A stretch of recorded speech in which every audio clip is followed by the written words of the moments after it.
Pretty much every single police officer then shows up at our house to check out the werewolf. I woke up in the middle of the night. It was about midnight, between midnight and 1 o'clock in the night. Yeah, it was around 1 a.m. And I just hear this man screaming, just absolutely. The top of his lungs, just.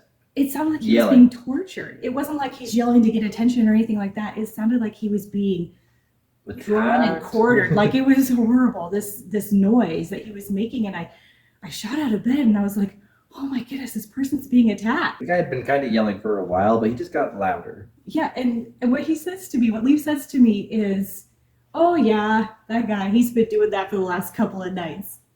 He's acting like this sound is no big deal. And It's Oregon. It's Oregon.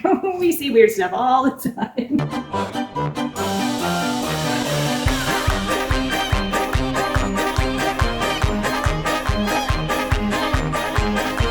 And so as I'm listening, trying to figure out if we should run out there and help this guy or something. So just to tell you this is on a full moon. And all of a sudden, he starts howling. Like, his voice goes from screaming to howling at the moon at the top of his lungs. It was like transition. That was like, oh, okay. He was good. Like, this guy could have won an award for the sound that he made. The sound that came, it sounded like it was not made by human vocal cords.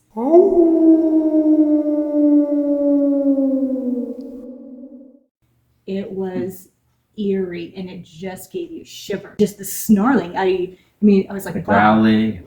Yeah, it was like this guy was being torn apart, and then that howl, the transformation of the howl. And I was like, wow, this sounds really serious. We should call the police. I tell Leaf, I'm like, you got to call the police and tell them what's happening. They got to come save this guy.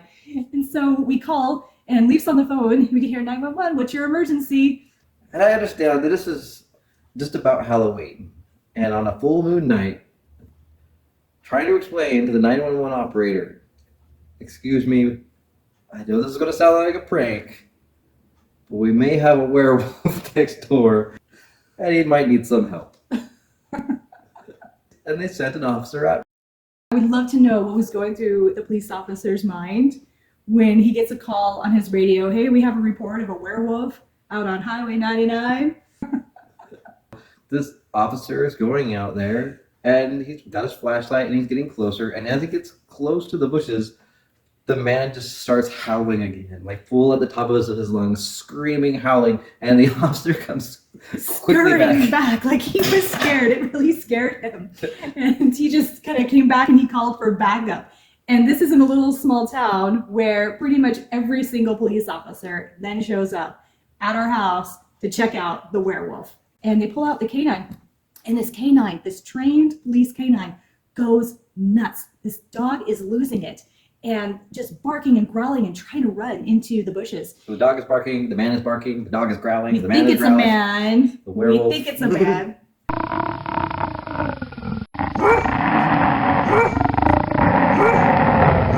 The werewolf is growling and challenging the police dog. And the police dog is losing it, and the handler is hanging on to this dog's leash like he's hanging on to a kite because the dog is just flying up into the air. Leaf and I, we're like looking through the blinds, like, what's all happening out there?